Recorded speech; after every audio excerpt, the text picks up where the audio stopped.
Yeah, so there's a lot of information to go through in a short period of time, and it really depends on where you want to start in the process. Like where we start, like I myself get liquid cultures or spores or what have you from other cultivators around North America. And then I have a lab set up at home. So like when you're going to be growing at home on a small scale, typically you wouldn't have a laboratory, but you could build a still air box or some kind of a structure to work into or work inside of so that nothing's contaminating what you're working on.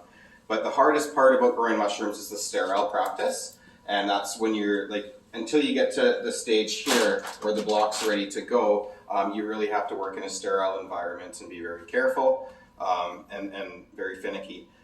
So I start with liquid cultures or spores. I take petri dishes. I make I get agar, which is kind of like a gelatin, if you don't know what it is, and I get like a malt extract or something for some kind of a food source, and I make agar plates, and then I get the mycelium growing on those, either with the spores or with the liquid cultures.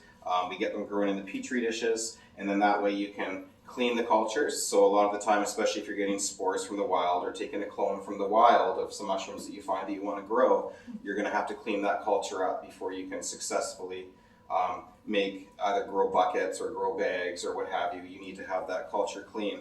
Otherwise, the other bacteria and molds will take over and your mycelium won't. So when you're starting at a stage with spores, it's a little bit tricky to get started until you know what you're doing, and especially if you don't have the right environment to work in.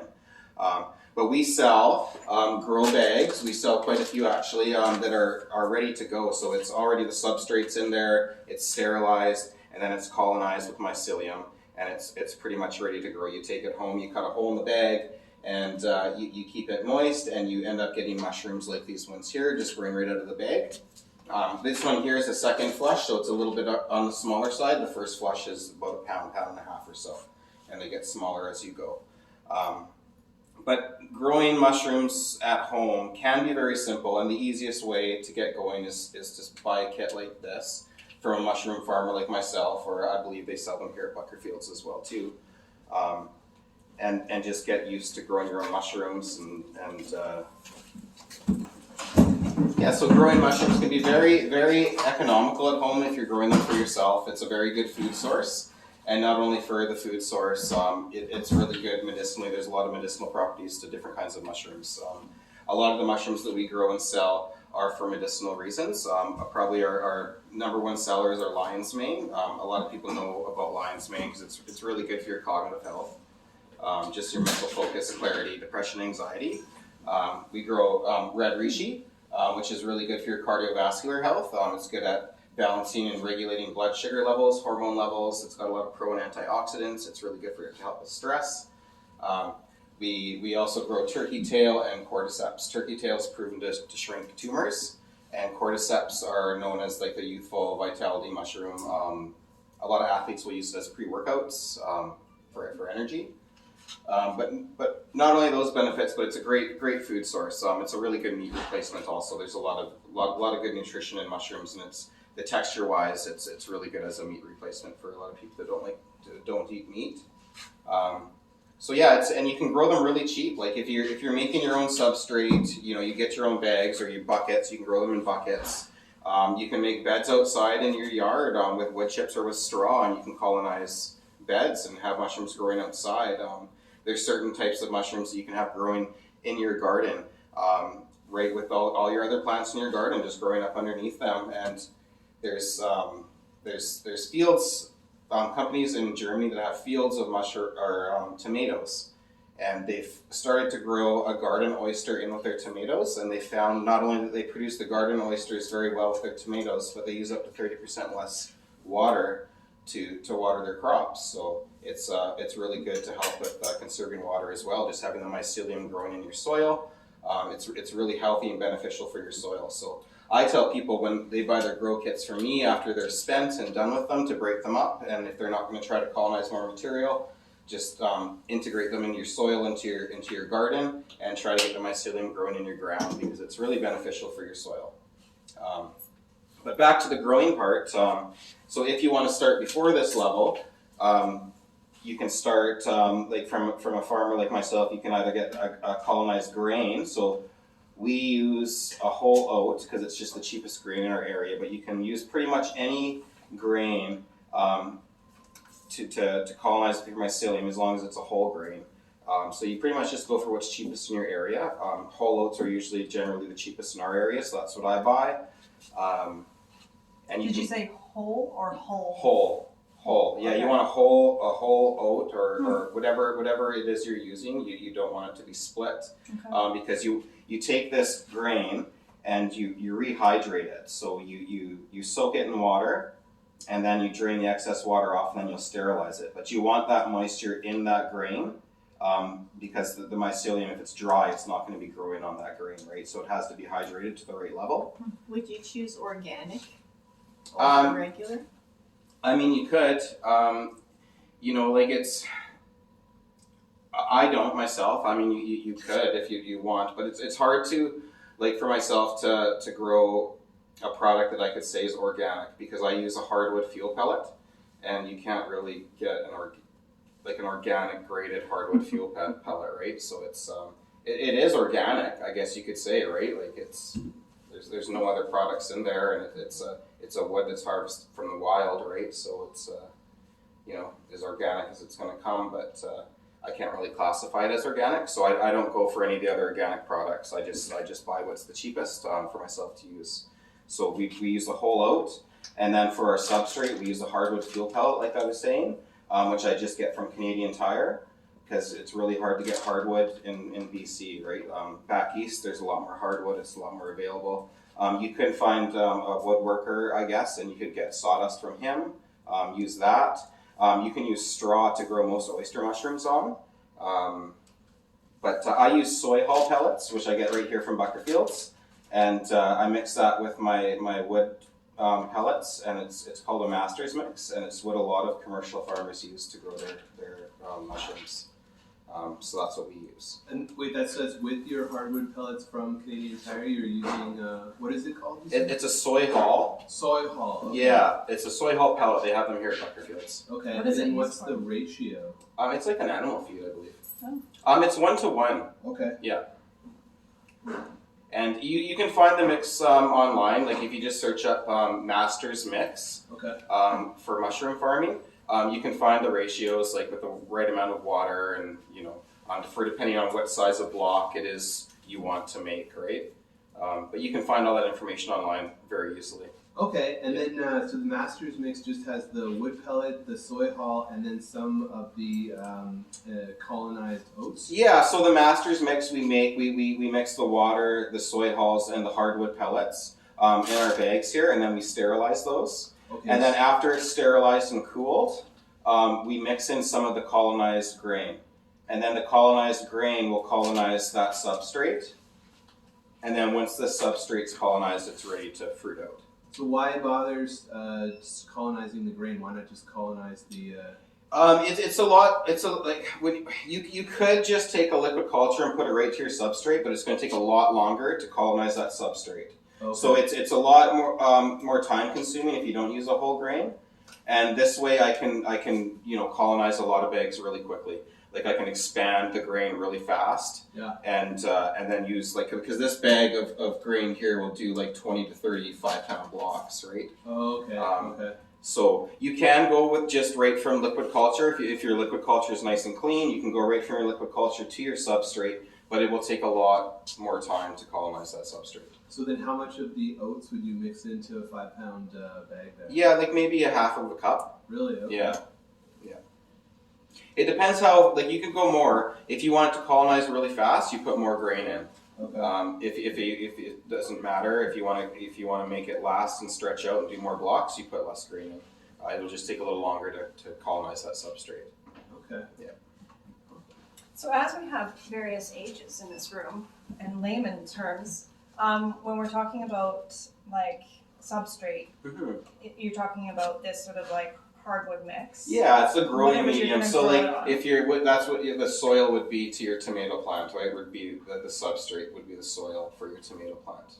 And that's what the mycelium, which is the mushroom roots, yes. right? Yeah. Can go into. And so the grain itself is that sort of like, because of the starches and sugars, is that what the mushrooms actually like feed off of? Yeah, it is. It's definitely a good energy source for them. It feeds off them for that point, but once you put it into the master's mix, it's more energy source. Like a lot of farmers that will grow like active mushrooms, like psychedelics and that, they'll use the grain, and that will be the only food source for their mushrooms. They'll put it into like a cocoa core or something like that, which has no nutritional value really, and everything, all the energy comes from the grain in that instant. Yeah. And then, so when you said liquid culture, what is that? So a liquid culture is so when I make my liquid culture, I use it's just water with some sort of food source in it. I use honey, and then you can get you take the mycelium, either like an agar plate that's nice and clean, and you can cut it up and you can drop it right into that sterilized honey water, or you can use like a malt extract or something, right? You can use all sorts of food sources, but I corn syrup even. But I use a honey, and so it's just honey, it's just a water that's got some sort of food source in it, and it's got mycelium growing in the liquid, so it's just suspended in the water, and that's how a lot of farmers will expand their cultures really fast. So what I do is I use the petri dishes and the agar to make sure that that culture is clean, because you can do transfer to transfer to transfer, because if you have some other bacteria growing in that plate, you can cut out try to get a nice clean piece, transfer it over, and usually, especially if you're starting from spores or from like a clone from the wild, it's going to take 4 or 5 transfers in order to get that culture clean, because you want to make sure it's clean, otherwise you're going to be taking that, wasting all of your time, all of your grain, your substrate, because it can look clean and it can start growing, and you could be having it going for weeks and weeks, and then all of a sudden it turns green and you've got to start again, right? So you want to make sure it's clean first. So I start in the agar, in the plate, so I get it nice and clean, and then I make a liquid culture with it. Then I take that liquid culture and then I'll test it on more agar. I'll take some, after it starts to grow, I'll take some of that out in a syringe. I'll put that on some of my agar plates and make sure that it's nice and clean. And then once you know it's clean, you can go right from the liquid culture to the grain. And it's just, you sterilize your grain bags, you cool them off, you open them up. I have a laboratory set up, and it's got a flow hood, which is like a commercial grade or like a hospital grade HEPA filter with a fan that blows clean air over my workspace all the time. So I work in front of there, but you can build a still air box or whatever. Just a still air box is just like a tote, a clear tote. You cut a couple armholes in, you sterilize inside, you sterilize all your products inside that you're working with, all your tools and everything, and you work inside that box and hope that no other mold spores or bacteria or anything get into the medium that you're working with. You'd mentioned earlier hardwoods. Yes. Are there certain local tree species that would fall under hardwoods? Yeah, well, we have some maples, definitely in BC. Maple. A lot of fruit is hardwood, but a lot of fruits also have like different antifungal properties to them in fruitwood. So, like with the mushrooms, they tend to like oaks and maples and stuff, elms, stuff like that. Like we don't tend to get a lot of those hardwoods in BC, but there's definitely maples in BC. Yeah. When you say to check that it's clean, and if it's not clean, you clean it. How do you clean it? You get the mycelium growing in the dish, and you'll get it'll start in the one spot and just kind of branch out and keep growing out. So you try to pick the cleanest part of that. Like you open it up and you try not to disturb anything, and you just take a scalpel and you cut a little piece out of hopefully of some clean material, and then transfer that to a new dish. So you just like the mycelium, once you start working with it, you'll know what to look for. It's nice and white and kind of branches out kind of like lightning, I guess you could say.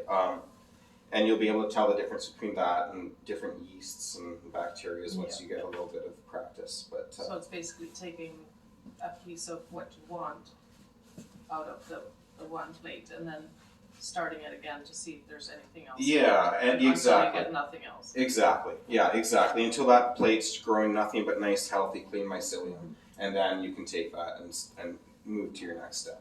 Okay. Yeah. Are you starting that with distilled water or? What type of in water? the agar? What are you mixing? It doesn't really matter. Doesn't matter. No, I just use tap water. I use water straight from our well. It doesn't get treated at all. Like everything gets sterilized, right? So either you like I have big sterilizers that I make, but I still use like pressure cookers for my grain. But you pretty much you sterilize everything at 15 psi for How do depending. you do that? Like in a pressure cooker. Okay. So you get a pressure cooker, you put some water in it, you have something in there and to keep it up out of the water, and then you have it in, like these bags are PP5, so it's polypropylene 5, so anything that's labeled PP5 can be autoclaved, so it can withstand those high temperatures. So you put the bags of grain or whatever into your pressure cooker, and you cook it for an hour and a half or 2 hours, depending on the size of your vessels. And make sure it's sterilized. Kill everything in there, and yeah. Do you have to do the same amount for the substrate mix as well? No, so that's a great question. So the grain is very rich in nutrients, so you definitely have to completely sterilize it. Whereas the substrate, you really just need to pasteurize it. So I have big atmospheric pasteurizers that I've built. That I can put like a couple hundred bags in at a time and do quantity, but it only gets up to like maybe 220 degrees Fahrenheit. But you have to run it a lot longer at that point. But with the grain, it has to be sterilized. But with substrate, it can be pasteurized. If you're using straw, you can just do like a vinegar bath or a lime bath and pasteurize it that way. So what's the difference between sterilized and pasteurized? So sterilizing, you're absolutely killing everything. Everything's going to be eliminated at that point. Whereas pasteurizing, not necessarily everything's dead, but you've knocked everything out to a level where whatever you put in there has got a great chance of taking off and colonizing. Okay, so you're just wanting to give the spore like a this sort of. Yeah, you want it to you want to have your odds as high as possible, right? So you're killing everything you can to make it a clean sheet for your mycelium to grow. Yeah. So why wouldn't you sterilize the substrate as well? Well, so you'd have to have a very large autoclave, which are very expensive. You totally could, and that way you could do it in less time. But most farmers, they'll just build large. Like I just use like 55-gallon drums, and I have them plumbed together. And I have in one of my drums, I have like a hot water tank element, and it just creates steam, and it just steams everything. Okay. So you can do it a lot cheaper if you're just pasteurizing.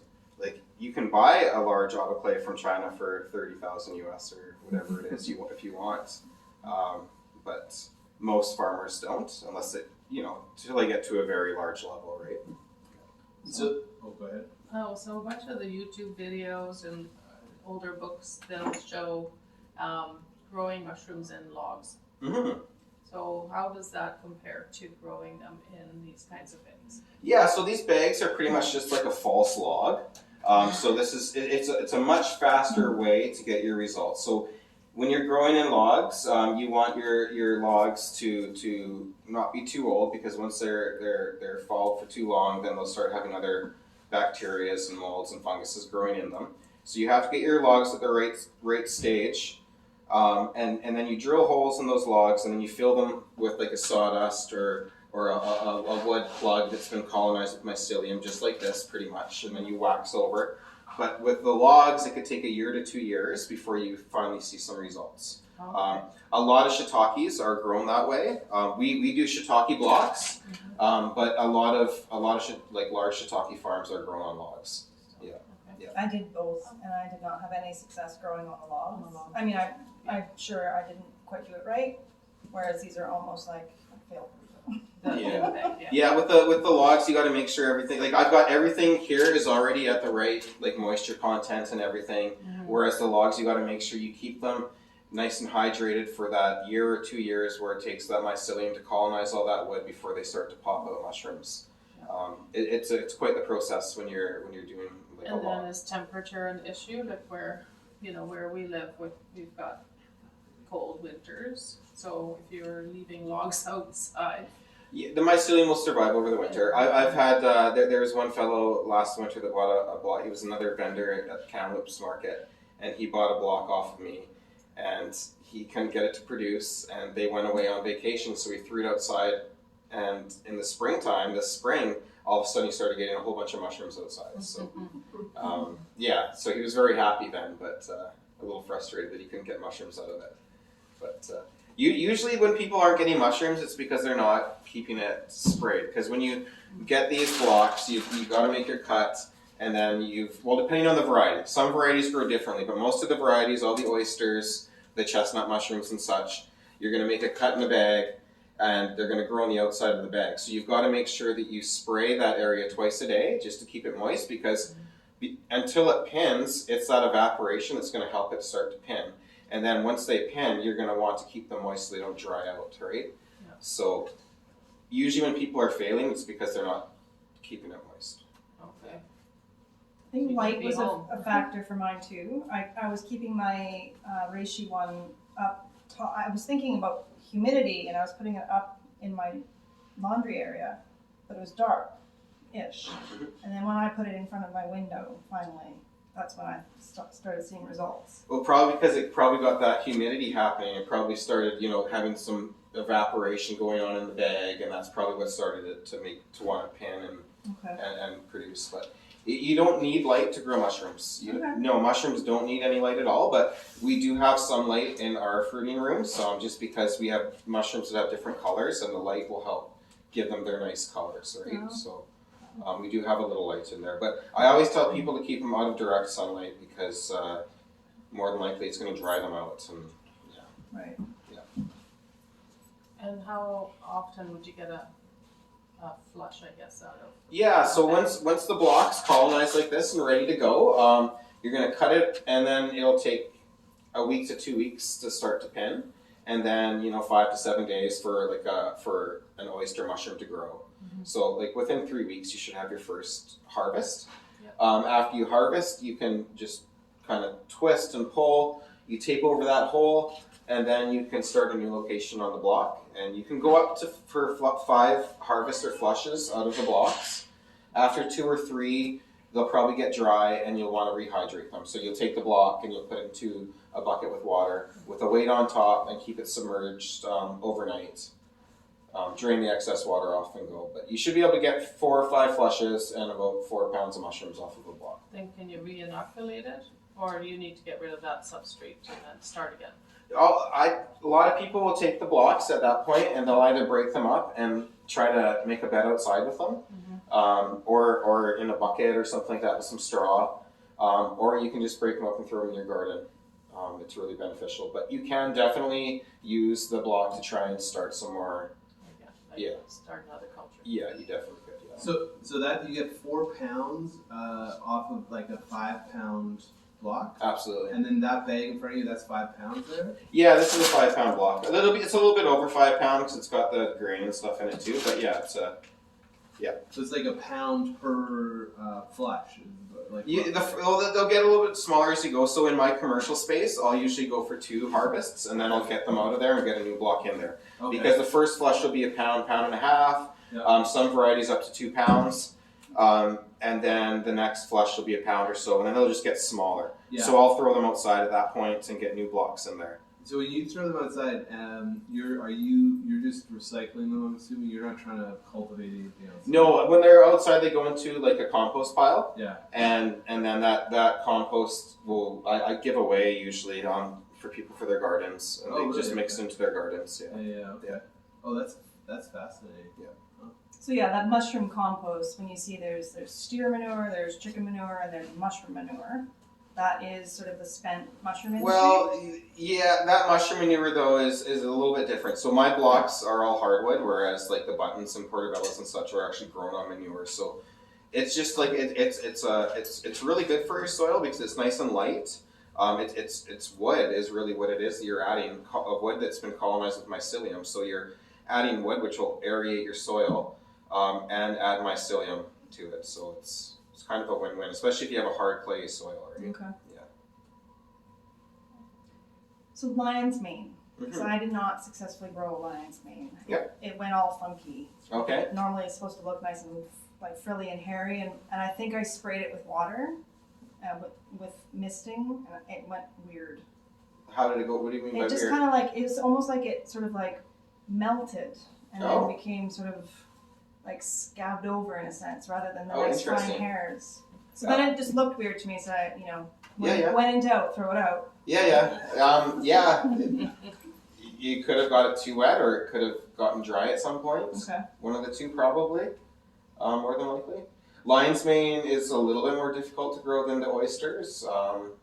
It takes a little bit longer to grow, so you have to take care of it a little bit longer and make sure you stay on top of it. But And what does that mean? Because if Yeah. I want to do it again, you just got to make sure you keep the moisture levels correct.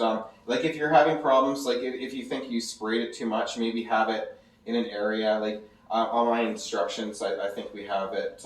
You sit into a bowl with some water underneath it, so it just has that constant humidity around it, and that way you might not need to spray it as much if you're having problems with it being sprayed too much, possibly, or drying out. That would probably help the problem. Like with the shiitake blocks come right out of the bag, so I tell people to like get a tote or something like that, that they're opening up a couple times a day, getting fresh air in there, but you want that humidity up around it. So a tote or something like that, or a box, that would work for the lion's mane as well, probably. Yeah, okay. help you out. Okay. Yeah. So I don't know if anybody's noticed the price per pound for shiitake right now, but it's like $20 a pound for shiitake. So yeah. Definitely want to grow those. Yeah, shiitake. They're one of the more challenging ones to grow, Okay. definitely. But after you've grown an oyster and the reishi, and definitely, a lot of people love the shiitake, so it's definitely a popular one. But I've had more people fail with the shiitake than any other variety. Okay. So you do lion's mane, shiitake, oyster, and are those your main? Do you kind of have? Do you do all mushrooms? Or? We have a bunch of mushrooms we grow. We do like blue oysters and elm oysters and black pearl oysters and king trumpet oysters and golden oysters. We have chestnut mushrooms and lion's mane and red reishi, shiitake, turkey tail, cordyceps, and I think that's all we got right now. And so then, when you sell them, like if you bought like a bag, are they the same price across the board for it, or is they different prices? Yeah, typically usually, like at the farmer's market, mostly what I sell is like a chef's mix. So it'll be a mixture of whatever mushrooms we have available at that time. Unless you're wanting a bulk order, and then people will get what they want. But do you sell the blocks we sell blocks, yeah. Yeah, okay, that's what I'm wondering. How much are those? Oh, the blocks. We sell the blocks for $30. $30. Yes. Okay. Yeah. And that's a 5-pounder. Yes, yeah. And there are some people that have bought like bulk orders of the blocks too, and if you step up on the orders, they do get a little bit cheaper as you go. But they're $30 for individual blocks. Yeah. Okay, well, that's cool. I'm curious about lobster mushrooms. I noticed that there's not a lot of. I see them wild harvested, but I haven't seen blocks for them though. No, so lobster mushrooms are weird mushrooms. So lobster mushrooms are actually there's a couple different kinds of mushrooms that get attacked by a parasite, and that's what turns them into a lobster mushroom. So lobster mushrooms you can't cultivate. So it's not one you have to go and forage for it. Yeah. Oh, okay. So it requires a parasite. Exactly. Yeah. Weird, right? Yeah. So weird. Yeah. So does chaga fall under that category? Well, chaga, I don't cultivate chaga. I know there's a fellow that sells chaga and chaga products in Kamloops in the market, but he harvests all of his from the wild up in Clearwater. He lives, and I've never even thought about cultivating chaga. I'm not sure if you can or not. I don't know. Mm-hmm. Yeah. Well, it's mainly on birch. It's on the birch trees. Yeah. Whereabouts are you located? Out in Silver Creek. Oh, okay. Yeah. Nearby. Yeah. Right. And then, what's your farm called? Frosty Hollow mushrooms. Frosty Home? Frosty Hollow. Hollow. Okay. Yeah. So I don't know if anybody's ever done a bee workshop before. I thought I wanted to raise bees and realized there's actually a lot to know to raising bees. And it's not like, I'm just going to raise some bees. It's just like, it's actually like an animal. It's like husbandry, right? So I think this gives a good idea that it's a little challenging It can be. to get started. Like I said, it depends on what state you want to start at. Like when I started growing mushrooms, I've been in construction my whole life. I was a project planner manager in Kelowna, and COVID happened. I have 3 kids, and I wanted to be at home with my kids. So I was like, what can I do on the property and be successful? I've ran my own businesses in the past. So I looked at different specialty crops in BC, and mushrooms were number 2, gourmet mushrooms. So I taught that was back in 2020, and I just did my own research. I went online and bought some books and just taught myself how to grow mushrooms and set up a couple grow tents in the basement, one to actually fruit mushrooms out and one for a laboratory.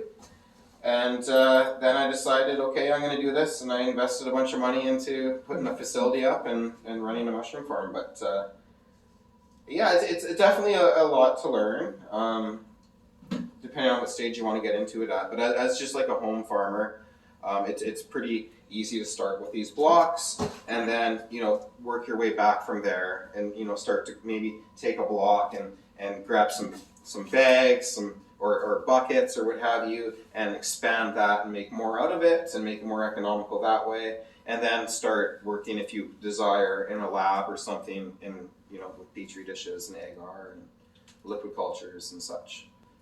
Where are you getting the agar from? Just a I health buy food store? agar powder. So if you want to buy it local, you can go to most like health food stores, because it's just like a gelatin, right? And you can go get the agar powder. And same with the malt. Like I get a malt extract, a light malt extract, and it's same stores have that as well.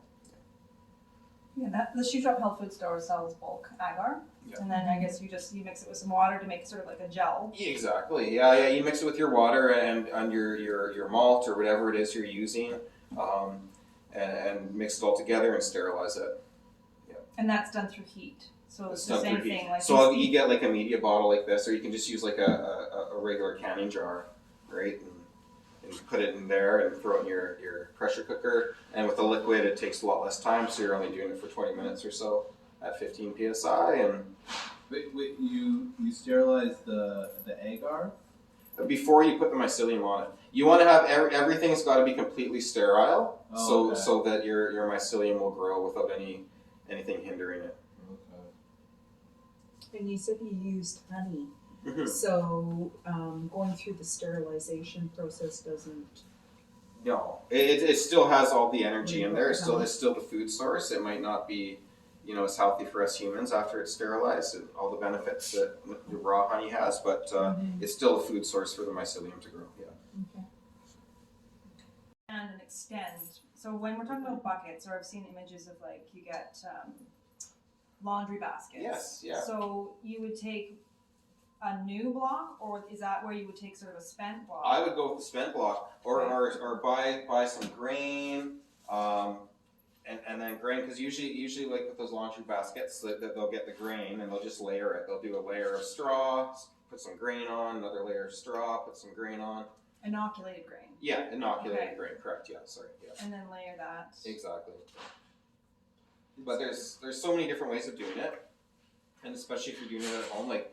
When you're a commercial farmer, there's definitely ways that are more economical and better to do it. But at home, there's so many different ways you could, create your own mediums and have your own mushrooms growing. So really, like there's groups on Facebook. Like I'm in some groups on Facebook where there's, like my one group has like almost 400,000 members in it from all around the world of people that grow mushrooms at all different levels, from like a home cultivator up to a large scale mushroom farm. So you can get all sorts of different information online from these groups, different forums like on Reddit or wherever. There's lots of information out there that you can find, and ask your questions to Google and you'll be able to find your answers.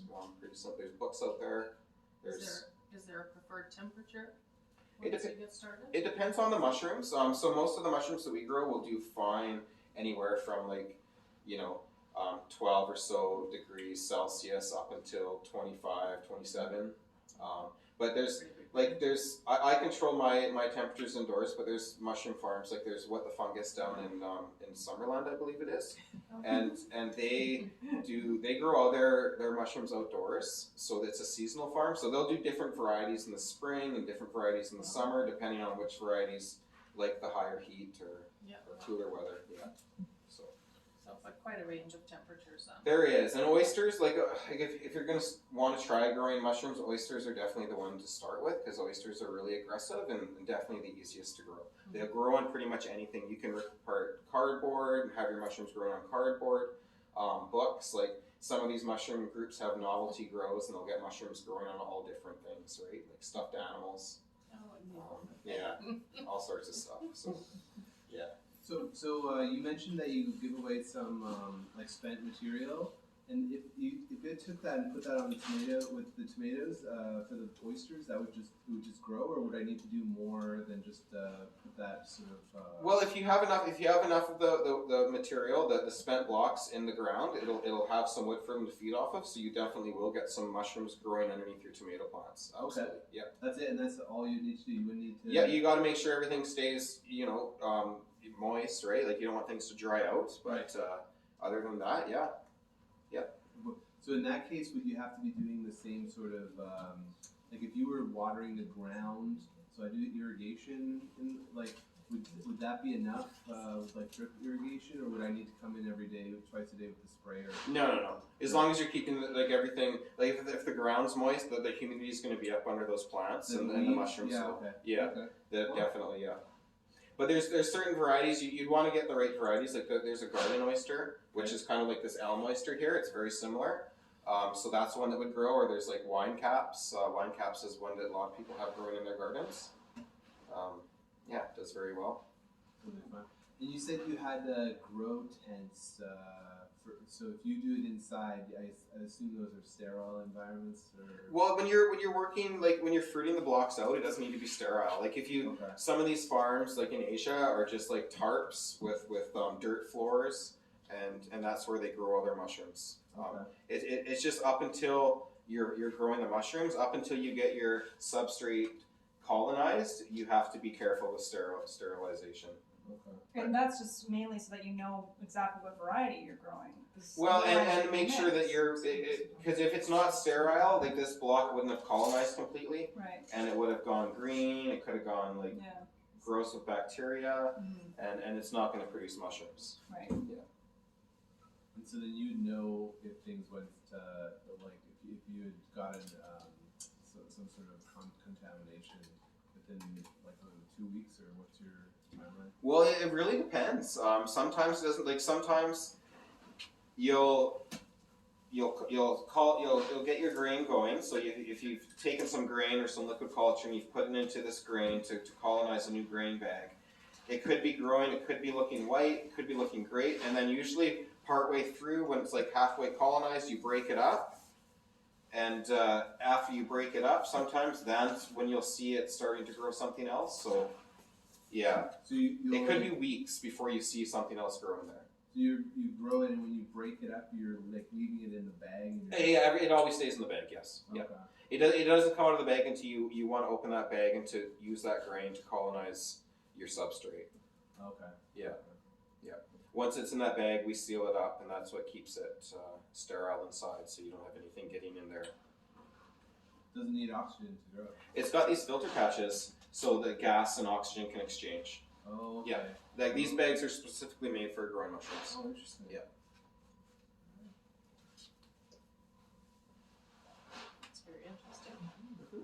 I did a foraging mushroom workshop with Amanda. I forgot her last name, but she does food and forest fixation. So she hosted a foraging, and I mean, I learned a lot about mushrooms even just that day, because you think that most of the mushrooms growing, they're probably pretty good, and actually I think there's probably less and less mushrooms that are actually tasty. Like they may be edible technically, but doesn't mean that they're tasty. And so even like trying to inoculate, like you said, for your garden, bringing in particular varieties of mushrooms are really important too. Absolutely. You definitely want to know what mushroom you're eating or inoculating. Absolutely. Yeah. Where do you get the spore from that you mix with the agar? So most of my cultures I get from other people, either in my mushroom groups or other businesses around North America that sell different varieties of mushrooms, and that's where I've gotten all my cultures from. I haven't gone out in the wild and harvested my own mushrooms, and I've taken clones off of my own mushrooms and gotten them growing, and I've taken spore prints off of my mushrooms to keep the spores, but I haven't gone out in the wild and done it. I don't know enough about foraging and all the other varieties of mushrooms. I know about cultivating them, and that's what I taught myself to do, but I don't know enough to teach anybody anything about foraging. Yeah, and that's what I learned for sure, was like, know before you go. Oh, absolutely, yeah. And if in doubt, no. Yeah, yeah. So you mentioned that like portobellos and button mushrooms are grown in manure. Do you grow those varieties? No. No.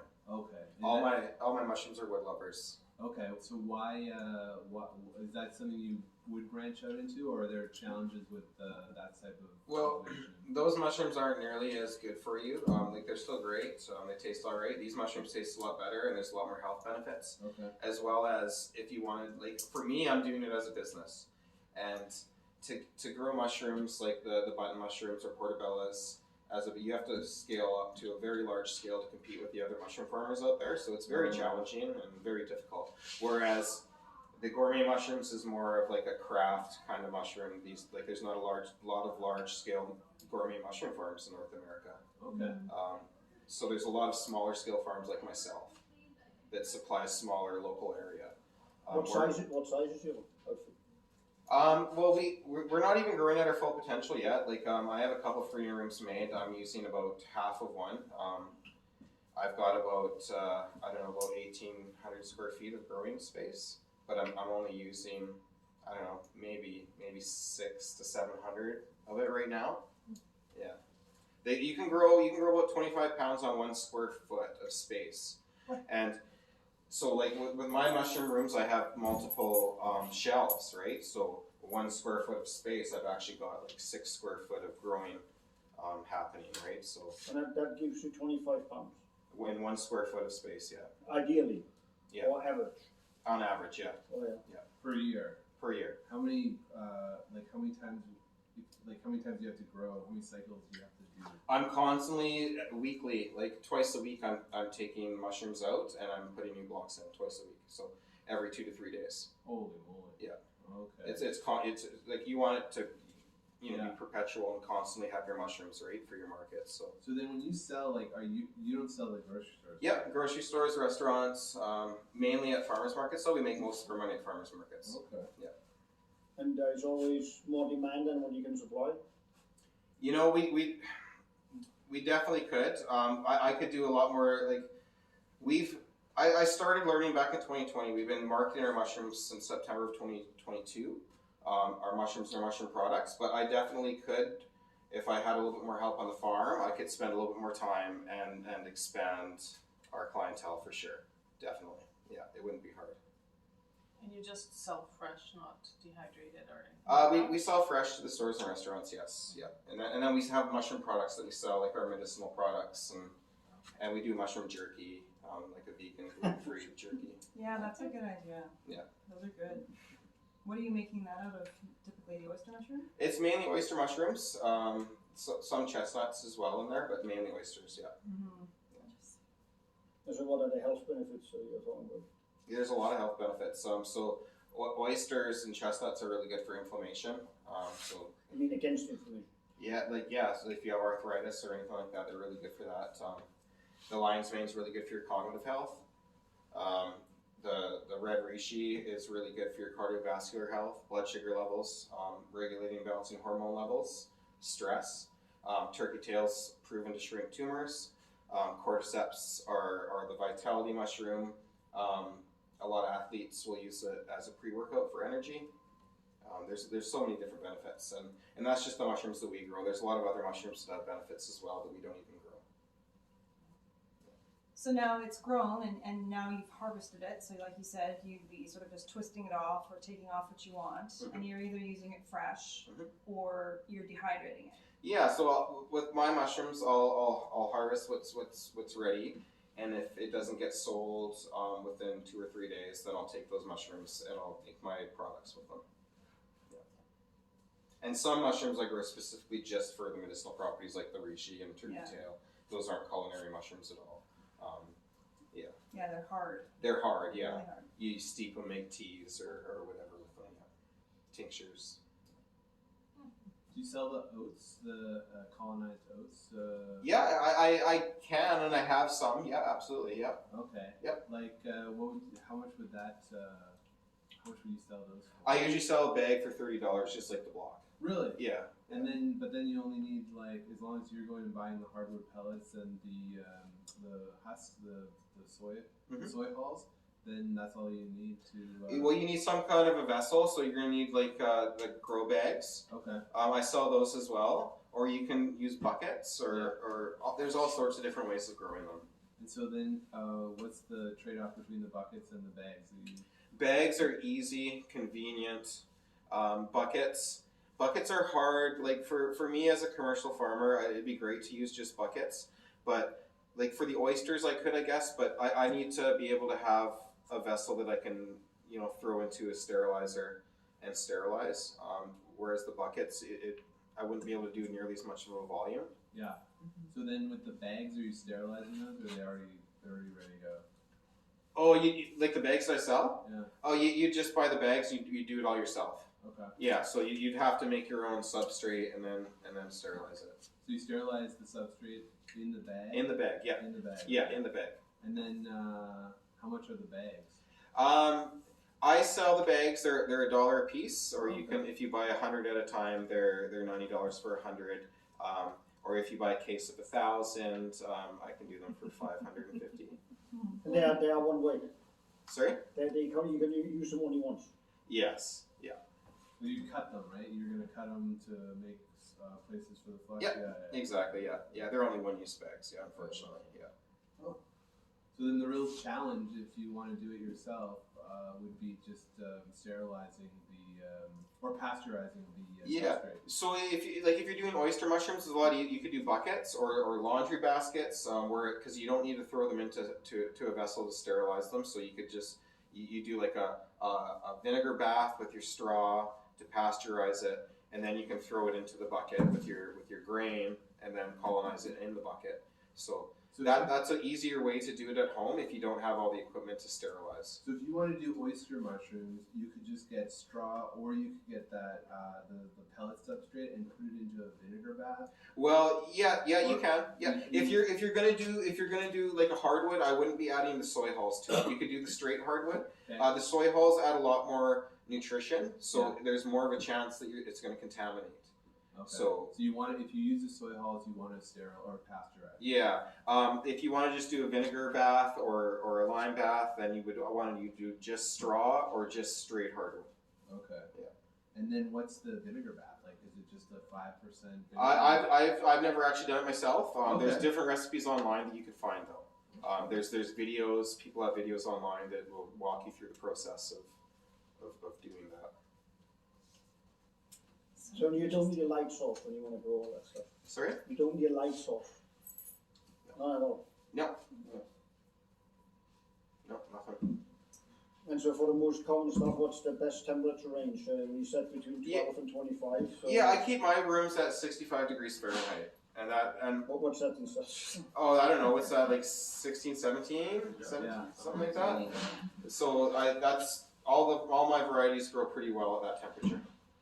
So that's where I keep my room. And you have to have like fresh air circulation, or you keep I do, constant fresh air. And I have like those ultrasonic misters to create mists to keep the humidity up in the room also. What humidity level you need? 80-90% or? Yeah, I keep mine at 80-85% humidity exactly. Yeah. Fascinating. It's fascinating. So you brought some blocks today? Yeah, there's some blocks, and we also have some other mushroom products. We make a mushroom seasoning, so that's a blend of all of our gourmet mushrooms with some thyme, garlic, and onion. And then we have the red reishi, so that's the one that's good for your cardiovascular health. Steep it and make a tea with that one. We have the lion's mane powder, which is our most popular. And then we have a mix here. It's a new product. We don't have a label made for it yet, but it's got lion's mane, red reishi, turkey tail, and cordyceps. Good immune. And you use it in Product. tea as well, or Yes, absolutely. Yeah. What was that question? I couldn't hear. you would use it in a tea. Oh, Yeah, these two would be teas. The lion's mane's a really fine powder, so you could put it in your coffee, tea, smoothies, sprinkle on your food. You can sprinkle the other ones on your food too, if you don't mind some, chewy chunks. Yeah. But yeah. Cool. Is that the gourmet mushroom one? Can we have a little taste? Absolutely. Do you want to? Yeah, for sure. I'm thinking of it will be a nice umami. It definitely is, yes. Yeah, it's good on your veggies, meats, in soups or whatever, really. Yeah, that sounds good. Yeah, gravies. Okay. Mhm. I had read an article about supercharging your mushrooms. Super what? Supercharging Oh. the medicinal purpose of the mushroom just by sunlight. Okay. So I don't know if you know anything about that. No, I don't know. No. Well, mushrooms are a source of vitamin D because they're different in the sense that they actually do absorb the properties that create the hormone vitamin D. Yeah. So the article that I read said you just basically take your mushroom, whether it's a turkey tail or whatever, you slice it, put it in the sun for like 10 minutes, and it will increase the medicinal properties like 300%. Oh wow, that's crazy. Yeah, I'll have to look that up. So like before you dehydrate it, like when you harvest it, slice it up. Yeah. Yeah. Interesting. yeah, good to know. Any other good tidbits? Any other questions? Okay, well, thank you so much for coming. Yeah, absolutely. I Yeah, hope we've all learned something very valuable today. Yeah. So thank you very much. Yeah, thank you.